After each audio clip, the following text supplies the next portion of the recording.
신명기 34장 1절에서 7절까지의 말씀을 함께 보도록 하겠습니다. 제가 1절부터 7절까지의 말씀을 한번 읽도록 하겠습니다. 모세가 모압 평지에서 느보산에 올라 여리고 맞은편 비스가산 꼭대기에 이르매 여호와께서 길앗 온 땅을 단까지 보이시고 또 온 납달리와 에브라임과 므낫세의 땅 서해까지의 유다 온 땅과 남방과 종려의 성읍 여리고 골짜기 평지를 소알까지 보이시고 여호와께서 그에게 이르시되 이는 내가 아브라함과 이삭과 야곱에게 맹세하여 그 후손에게 주리라 한 땅이라. 내가 내 눈으로 보게 하였거니와 너는 그리로 건너가지 못하리라 하시매 이에 여호와의 종 모세가 여호와의 말씀대로 모압 땅에서 죽어 벳볼 맞은편 모압 땅에 있는 골짜기에 장사되었고 오늘까지 그 묘를 아는 자 없느니라. 모세의 죽을 때 나이 120세나 그 눈이 흐리지 아니하였고 기력이 쇠하지 아니하였더라. 아멘. 오늘 이 읽은 본문의 말씀을 가지고 느보산으로 올라가라 이런 제목으로 함께 말씀을 나누려고 합니다. 이 신명기는 모세가 이제 40년의 광야 생활을 마치고 그 시간들을 돌아보면서 이스라엘 백성들에게 마지막으로 당부하는 그러한 권면의 말씀이기도 하고 모세의 고별 설교라고도 말할 수 있습니다. 특별히 우리가 읽은 이 본문 말씀 신명기 34장은 신명기에서도 마지막 장으로서 이제 모세의 모든 사역을 마치고 이제 모세가 어떻게 죽는지 그의 죽음에 대해서 우리에게 보여주고 있는 말씀입니다. 이제 모세가 느보산에 올라갔습니다. 그리고 이 느보산에서 지금 가나안 땅을 바라보고 있는 것입니다. 40년의 그 지나온 시간들이 머릿속에서 떠올랐을 것입니다. 수많은 사건들이 떠올랐을 것입니다. 지긋지긋하게 말 안 듣던 그 이스라엘 백성들을 인도해서 왔습니다. 그 완악했던 그리고 그 고집센 이스라엘 백성들을 이끌고 끝내는 가나안 입성을 앞두고 있는 그러한 상황인 것입니다. 이 느보산에서 이제 약속의 땅 가나안을 바라보고 있으면서 참 모세에게는 많은 만감이 교차했을 것입니다. 그런데 안타깝게 모세는 지금 이 느보산에서 더 이상 눈에 보여지는 그 가나안 땅을 보고 있으면서도 그 땅에 들어갈 수 없고 이제 그는 느보산에서 그의 생을 마감해야 되는 그러한 상황이 되었습니다. 모세가 죽을 때 그 눈이 흐리지 않고 기력이 쇠하지 않았다라고 성경은 말하고 있습니다. 그가 건강이 좋지 않아서 들어가지 못하는 것이 아니었습니다. 우리는 흔히 이제 모세가 가나안 땅에 들어가지 못하는 것은 그 무리바 사건 때문이라고 말합니다. 하나님께서 반석을 향하여 명하라고 말씀하셨는데 반석을 2번 쳤습니다. 그것 때문에 하나님께서 그에게 가나안 땅에 들어가지 못하게 될 것이라고 말씀하셨습니다. 그런데 오늘은 그것을 좀 내려놓고 좀 다른 관점으로 봤으면 좋겠습니다.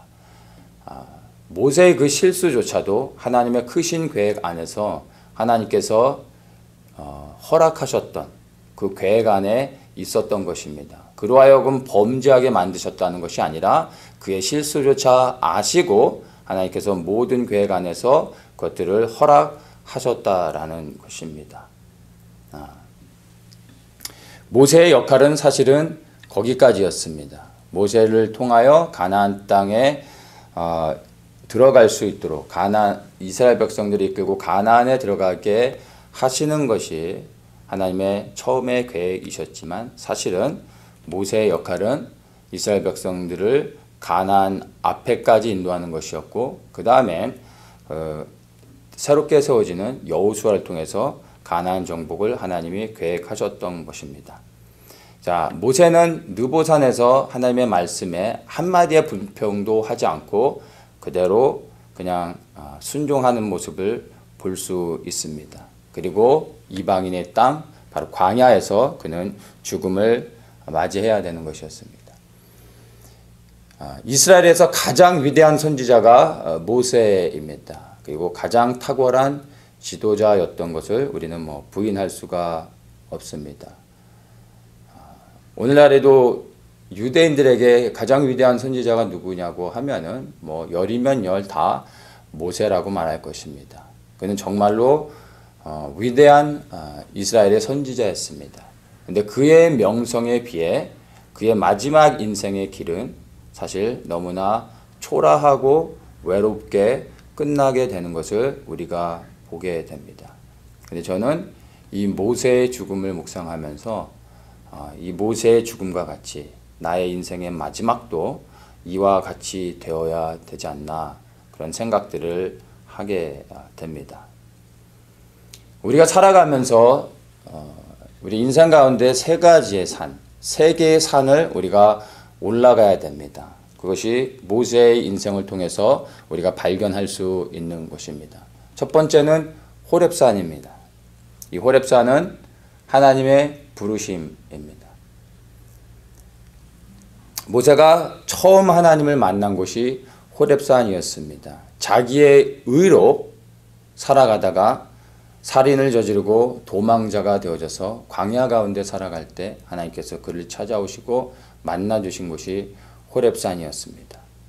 그가 자기의 방식으로 이스라엘의 동족들을 구원하려고 했습니다. 그러나 그것은 하나님의 뜻이 아니었습니다. 그가 도망자가 되어져서 광야에서 살아갈 때 호렙산에 올라 하나님을 만납니다. 그리고 그 이 호렙산 광야에서 하나님의 부르심을 받게 됩니다.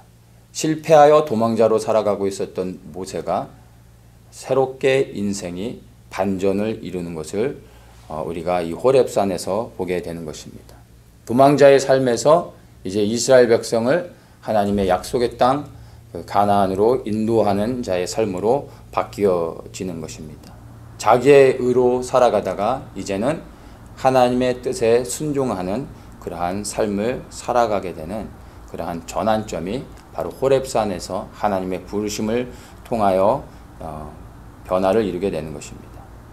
우리 모두가 호렙산에서 하나님을 만나는, 그래서 그 하나님으로부터 부르심을 받는 그러한 사건이 있어야 됩니다. 모세와 같이 한 번에 초자연적으로 떨기나무에 붙은 타는 불을 통하여서 하나님을 극적으로 만날 수도 있습니다. 그리고 어떤 사람들은 인생의 계속되는 여정 가운데 조금씩 호렙산에 하나님을 경험하며 부르심을 조금씩 발견할 수도 있습니다. 중요한 것은 우리가 하나님의 백성이라면, 구원받은 하나님의 백성이라면 우리 모두가 하나님의 부르심을 받아야 된다는 것입니다. 호렙산에 올라 하나님을 만나고 하나님으로부터 우리의 삶이 어떻게 살아야 되는 것인지를 분명하게 하나님으로부터 말씀을 받아야 되는 것입니다. 이것이 우리가 반드시 올라가 하나님을 경험해야 되는 그런 호렙산이 되는 것입니다. 그러한 호렙산에서 하나님을 만나는 그런 축복이 있기를 예수님의 이름으로 축원합니다. 부르심은 목사에 대한 것이 아닙니다. 선교사에 대한 것이 아닙니다. 어떤 사역자가 되어야 하는 것이 하나님의 부르심이 아닙니다. 예수 그리스도를 영접하고 구원받은 모든 자들은 하나님의 부르심을 받아야 되는 것입니다. 우리의 삶이 이제 하나님께 드려져야 되는 것이고 그 드려진 삶을 어떻게 살아야 되는지 그 하나님의 호렙산에서 만남으로 그 부르심을 분명하게 발견해야 되는 것입니다. 호렙산에 올라 하나님의 부르심을 이렇게 받은 다음에 이제 두 번째로 광야 여정 가운데서 우리가 또다시 올라가야 되는 두 번째 산이 있습니다. 그것이 신의 산입니다. 이 신의 산은 하나님의 임재를 경험하는 곳입니다. 모세가 이제 신의 산에서 우리가 계명을 받은 것을 알고 있지만 사실 거기보다 더 깊은 의미는 신의 산에 올라 그가 하나님의 임재를 경험했다는 것입니다. 부르심을 받는 것도 중요하지만 하나님의 임재를 경험하는 것, 하나님이 어떠한 분이신지를 아는 것, 그것이 사실 너무나 중요합니다. 하나님을 어디에서 만날 수 있습니까? 이 모세의 삶을 보면 그가 하나님을 깊이 경험하고 하나님을 만난 곳은 시내 산이었습니다. 시내 산 가장 높은 산봉우리에 하나님이 강림하셨습니다. 그리고 그 가장 높은 곳, 하나님이 계시는 그 높은 곳으로 올라가 모세가 하나님을 만나게 되는 것을 보게 됩니다. 그곳에서 하나님께서 그에게 계명을 주셨습니다. 그곳에서 하나님의 깊은 임재 안에 들어가 하나님이 어떠한 분이신지를 그가 경험하게 되었습니다. 가장 높은 산봉우리까지 올라가야 하나님의 임재를 경험할 수 있음을 우리는 이 모세의 삶을 통해서 발견하게 됩니다. 그렇게 하나님의 깊은 임재를 경험한 사람들, 바로 그러한 사람들이 하나님을 두려워하면서 말씀에 순종하며 살아가게 되는 것입니다. 오늘날 많은 사람들이 안타깝지만 시내산의 가장 높은 산봉우리까지 올라가 하나님을 만나려고 하지 않습니다. 산 중턱의 중간쯤 어느 지점에서 하나님을 만나기를 원합니다. 왜냐하면 가장 높은 곳까지 올라가는 것은 쉽지 않기 때문에 올라가다 멈춰서 버리고 그냥 그 있는 자리에서 하나님을 만나길 원한다는 것입니다. 그러나 가장 높은 곳까지 올라가야 하나님의 임재를 경험하게 되고 하나님의 거룩하심을 알게 되는 것입니다. 오직 가장 높은 시내산 산봉우리에 하나님이 계셨다라는 것, 그곳에 임재하셨다라는 것을 우리가 기억해야 됩니다. 근데 이 가장 높은 산봉우리의 의미는요, 바로 거룩함을 의미하는 것입니다. 가장 높은 곳에 올라야 하나님을 만날 수 있고 하나님의 거룩하심을 경험하게 되는 것입니다. 오늘 많은 사람들이 예수님은 잘 알지만 안타깝게 하나님은 잘 모르는 것 같습니다. 우리는 사실 예수 그리스도를 통하여 하나님께 나아가야 되는 것입니다. 예수를 믿음으로 우리는 하나님께 나아갈 수 있는 은혜를 입었습니다. 이것이 에베소서 3장에서 우리에게 말해주고 있습니다. 그런데 거룩함이 없이는 우리가 하나님 앞에 나아갈 수 없습니다. 가장 높은 산봉우리는 그 하나님의 거룩하심이 어떠한 것인지를 우리에게 보여주고 있는 것입니다. 그 가장 높은 산봉우리에 거룩하신 하나님이 계십니다. 우리가 구해야 될 그 거룩함이 어떠한 것인지를 우리에게 보여주고 있습니다. 하나님을 만나러 우리는 시내산으로 올라가야 됩니다. 그리고 그 시내산의 가장 높은 곳에 올라 하나님의 거룩하심을 알아갈 때 우리의 삶이 변화되어지고 하나님의 말씀에 순종하며 또한 하나님을 두려워하며 이 땅에서의 삶을 살아가게 되는 것입니다. 그렇게 시내산에 올라 하나님을 깊이 경험한 사람이 이제 다음 행선지로 가게 됩니다. 그곳이 우리 인생 가운데 이제 세 번째 올라가야 될 느보산이 되는 것입니다. 오늘 우리가 읽은 이 본문의 말씀과 같습니다. 이 느보산은 사실 죽음을 맞이하는 곳입니다. 이제 모세가 호렙산을 지나고 또 시내산을 올라 그 다음에 이 마지막 느보산 정상에 올라갔습니다. 그 느보산에서 약속의 땅 가나안을 바라보고 있습니다. 바라볼 수는 있지만 들어갈 수 없는 땅, 가나안 땅이었습니다. 하나님께서 너는 바라는 볼 수 있지만 그곳은 들어갈 수 없다라고 말씀하셨을 때 모세는 거기에 대해서 단 한마디도 불평하지 않고 침묵하며 말씀에 순종하였습니다. 만약 우리가 그 상황 가운데 처해져 있다면 어떻게 말할 수 있겠습니까? 아마도 하나님 제게 한 번만 더 기회를 주십시오. 제가 어떻게 40년 동안을 하나님을 섬겼는지 보셨지 않습니까? 정말 힘들게 이곳까지 왔습니다. 가나안에 들어가기 위해서 그 40년의 세월을 정말로 제가 어떻게 헌신하고 수고하셨는지 아시지 않습니까? 이제 제게 한 번만 더 기회를 주셔서 제가 그 땅에 들어가 그 땅을 정복할 수 있도록 기회를 주십시오.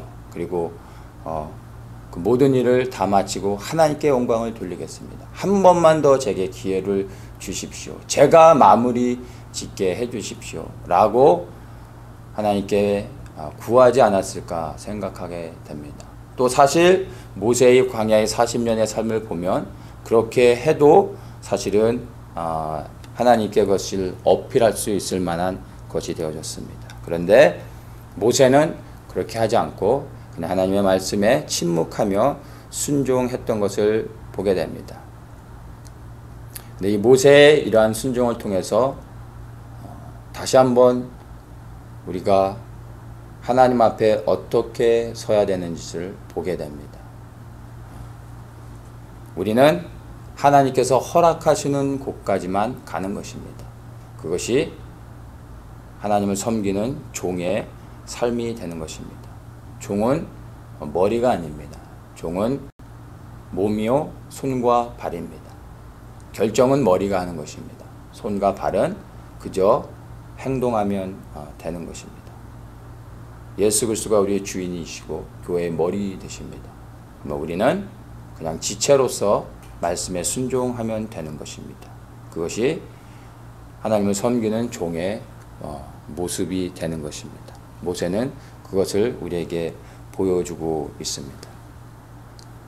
만약에 모세가 가나안 땅에 들어가 그 땅을 정복했었다면 아마도 이스라엘 백성들은 가나안 땅에 들어가 하나님을 섬기며 살아가는 것이 아니라 모세를 의지하고 모세를 하나님으로 섬기며 살아갔을 것이라고 생각해 볼 수 있습니다. 그리고 모세 다음으로 가나안 땅에서 이제 여호수아가 새롭게 다음 리더로 세워졌을 때 과연 모세를 이은 여호수아가 가나안 땅에서 새롭게 세워진 리더로서 그 역할을 잘 감당할 수 있었을지, 과연 이스라엘 백성들이 모세 다음에 세워진 여호수아에게 충성스럽게 순종하며 헌신하였을지 우리는 생각해 보게 됩니다. 아마도 모세를 기억하며 여호수아의 리더십을 인정하지 않았을 것입니다. 광야 40년을 지나고 가나안 땅에 들어가 가나안 땅까지 정복했던 모세만을 기억하지 여호수아를 따르지 않게 됐을 것입니다. 그러면 그 리더십이 흔들리게 되고 그것은 가나안 땅에 살고 있는 이방 족속들에게 새로운 빌미가 되어져서 이방 족속들의 위협을 받고 이스라엘 백성들이 그 땅에서 쫓겨날 수 있는 그러한 위험들을 맞을 수 있게 됐던 것입니다.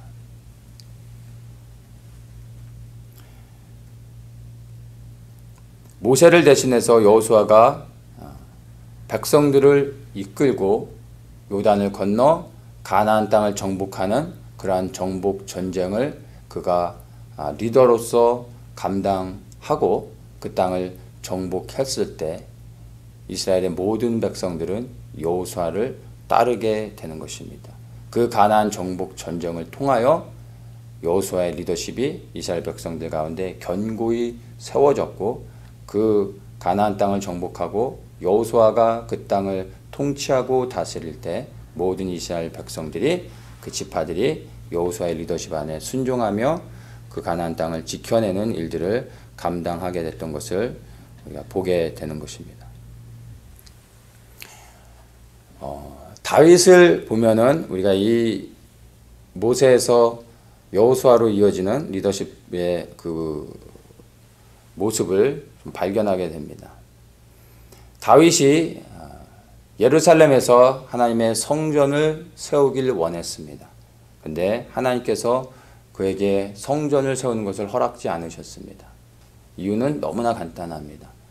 그것은 다윗의 역할이 아닌 그 다음 새롭게 세워진 솔로몬의 역할이었기 때문이었습니다. 솔로몬은 아버지 다윗처럼 강력한 리더십이 없었습니다. 다윗과 같이 전쟁을 잘하는 사람도 아니었고, 그리고 다윗처럼 수많은 그를 따르는 용감한 장수들이 있지도 않았었습니다. 반대로 오히려 그에게는 크나큰 약점이 있었습니다. 바로 밧세바의 아들이라는 것입니다. 다윗에게 여러 아내들이 있었지만 사실 밧세바는 정상적인 방법으로 그 다윗의 아내가 된 것이 아니었습니다. 그래서 사실은 부끄러운 관계를 통해서 밧세바의 아들로 솔로몬이 태어났습니다. 그래서 솔로몬은 사실은 다윗을 이어서 왕이 됐지만 정통성이 없었습니다. 그래서 만약에 다윗이 이스라엘을 통일을 한 후에 그가 성전까지 지었다면은 그 후에 솔로몬이 이스라엘의 왕으로 세워졌으면 아마 이스라엘 백성들은 솔로몬을 섬기지 않았을 것입니다. 오히려 새로운 왕을 섬기려고 하고 나라는 분열되며 또다시 이스라엘이 위기를 맞게 되어졌을 것입니다. 그런데 다윗이 성전을 지을 수 있는 모든 준비를 맞춰놓고 모든 상황들을 만들어 놨습니다. 그리고 이제 솔로몬이 다윗을 이어 준비된 모든 것으로 하나님의 성전을 아름답게 짓게 됩니다. 그리고 그 성전을 중심으로 해서 이스라엘의 모든 백성들이 모여지게 만들었습니다. 흩어진 이제 12지파들이 성전을 중심으로 모이고 나와 예배하며 솔로몬에게 그 모든 리더십들을 주게 되고, 그리고 나라가 더욱더 다윗 때보다 견고하게 세워지게 됐던 것을 우리가 볼 수 있습니다. 성전을 중심으로 해서 강력한 리더십을 발휘할 수 있게 되어졌던 것입니다. 그래서 다윗에게 하나님께서 그것을 허락하지 않으시고 그의 뒤를 이은 솔로몬을 통해서 하나님께서 성전을 짓게 했던 것을 우리가 볼 수가 있습니다. 우리는 우리가 살아가고 있는 우리의 인생의 여정들 그리고 우리 시대만을 볼 수밖에 없습니다. 그러나 하나님의 계획 안에서 우리의 시대, 우리가 살아가고 있는 우리의 인생들을 사실을 살펴보면 한낱 점에 불과합니다. 우리는 우리의 인생을 길게 기다란 선으로 볼 수 있지만 하나님이 보실 때는 그래봐야 그냥 한낱 그냥 작은 점에 불과한 것입니다. 우리가 볼 때는 우리가 이것도 해야 될 것 같고 저것도 해야 될 것 같고 이거는 내가 해야 될 것 같고 나 아니면 할 사람이 없을 것처럼 보여지지만 사실은 그렇지 않습니다. 하나님께서는 한 사람에게 그분의 모든 계획을 맡기시지 않습니다. 우리는 그저 큰 그림을 완성해가는 수많은 퍼즐 가운데 하나의 퍼즐밖에 되지 않습니다. 왜 나는 그런 하나의 퍼즐밖에 되지 않습니까? 라고 원망하고 불평하는 것이 아니라 하나님의 놀라우신 계획 안에 하나의 퍼즐이 될 수 있음을 인하여 감사해야 되는 것입니다. 모세는 아무도 찾아올 수 없는 이름 없는 골짜기에 장사되어졌습니다. 가나안 땅에 들어가지 못하는 것까지는 이해가 되겠지만 굳이 아무도 찾을 수 없는 곳에 그가 죽어야만 됐는지 생각하게 됩니다. 6절에 보면 그가 모압 땅의 어느 골짜기에 장사되었는데 오늘까지 그 묘를 아는 자가 없다라고 말을 하고 있습니다. 의도적으로 이 말씀을 우리에게 해주고 있는 것입니다. 기왕이면은 모세가 어디에 묻혔는지 알 수 있다면 사람들이 찾아와 그 모세의 무덤을 좀 볼 수 있을 텐데 굳이 가나안 땅에도 들어가지 못하는데 왜 그렇다면 그의 시체를 가나안 땅에 가지고 들어가 가나안 땅에 묻을 수도 있었을 텐데 그렇게 하지 않으시고 왜 모압 땅 이방인의 땅에 그의 시체를 그것도 알 수 없는 곳에 묻었을까? 그리고 오늘날까지도 그 장사되어진 곳을 알 수 없도록 하셨을까? 우리가 한번 생각해 볼 필요가 있습니다. 왜 그래야만 했을까? 만약에 후대 사람들이 모세의 무덤을 발견하게 됐었다면요, 그곳은 이스라엘 백성들에게 있어서 거룩한 성지가 되어졌을 것입니다. 예루살렘 성전 다음으로 수많은 이스라엘 백성들이 매년 한 번 찾아가는 그러한 성지가 되어졌을 것이 너무나 분명합니다. 그리고 오늘날에도 그 모세의 무덤이 존재하고 있고 그곳이 드러나 있다면은 성지 순례하는 가운데 반드시 모세의 무덤을 방문하는 그러한 코스가 되어졌을 것이 너무나 분명합니다. 그런데 그래서는 안 되는 것입니다. 그것 때문에 모세를 아무도 알 수 없는 이름 없는 골짜기에 하나님께서 장사되게 하셨던 것입니다. 그 사람이 하나님 앞에 어떠한 삶을 살았다 할지라도 모세와 같이 정말 위대한 선지자로서 하나님의 일을 충성스럽게 감당했던 사람이라 할지라도요, 절대 사람이 기념되어져서는 안 됩니다. 모든 하나님의 부르심의 그 사명을 다 감당하고 난 후에는 그냥 역사의 뒷길로 조용히 사라지는 것입니다. 그리고 그 이름은 기억되어져서는 안 됩니다. 사람의 이름은 결코 남겨져서는 안 됩니다. 오직 하나님의 이름만 영광을 받아야 되는 것입니다. 오직 모든 영광은 하나님께만 돌려야 되는 것입니다. 모든 사역을 마친 후에 아무도 알 수 없는 그러한 이방인의 땅에 그렇게 묻히는 것이, 그것이 사실은 가장 큰 축복임을 우리는 기억해야 됩니다. 이것이 느보산이 우리에게 주는 메시지인 것입니다. 주님을 섬기는 우리 모든 그리스도인들이 마지막으로 올라가 이 느보산의 의미를 발견해야 됩니다. 호렙산에 올라 하나님의 부르심을 반드시 받아야 됩니다.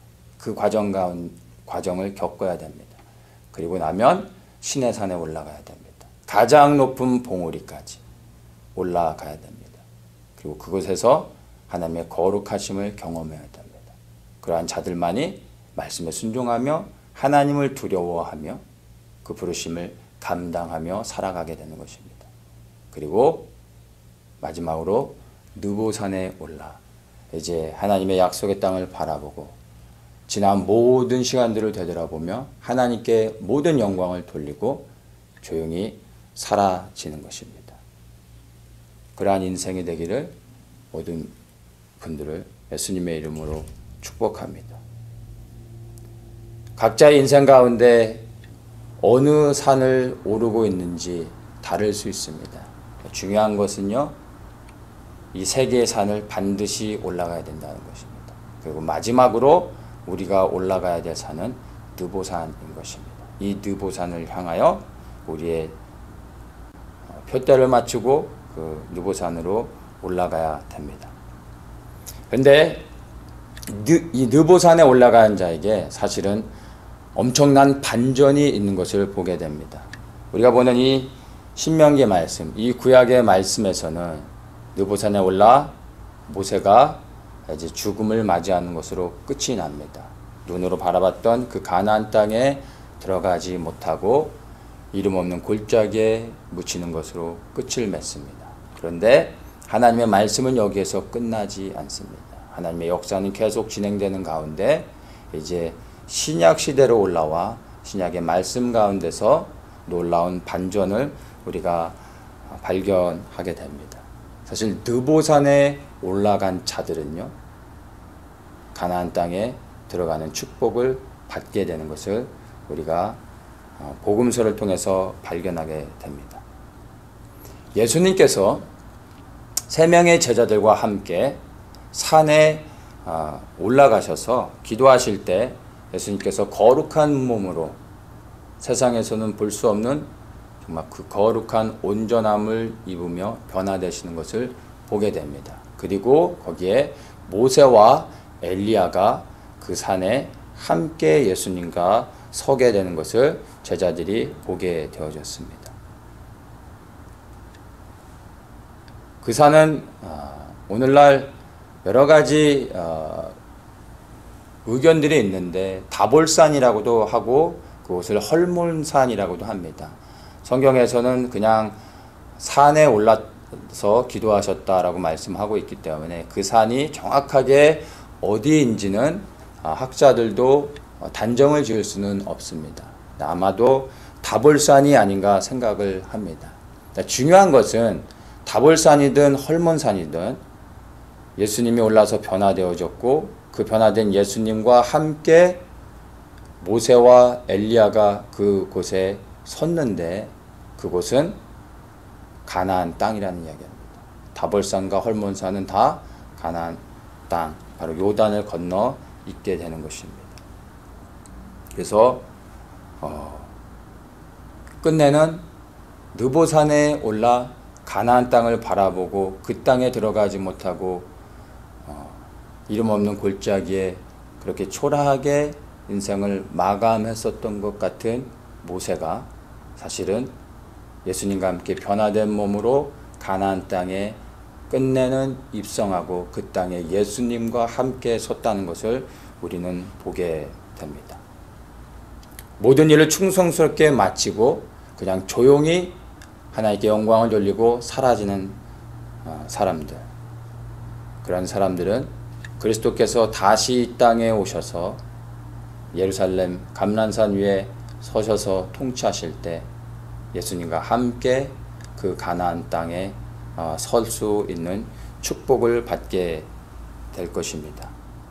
그 가나안 땅은 우리가 마지막으로 들어가야 될 영원한 본향 천국을 의미하는 것입니다. 느보산에 올라 그 땅을 바라보며 모든 사역을 넉넉히 감당하고 그 산에 올라 믿음의 눈으로 바라본 모세는 끝내는 그 산에 가나안 땅에 들어가게 됐던 것을 봅니다. 지금 여러분은 어느 산에 향하여 올라가고 있습니까? 기억하십시오. 우리가 마지막으로 올라가야 될 산은 느보산입니다. 그 느보산에 올라가는 전 주 예수 그리스도께서 다시 오실 때 우리를 약속의 땅으로 정말 감격스럽게 세워주실 것을 기억하십시오. 그리고 지금 현재 우리에게 주어진 일 가운데 충성스럽게 모든 일들을 모세와 같이 넉넉히 감당하시는 분들 되길 예수님의 이름으로 축복합니다.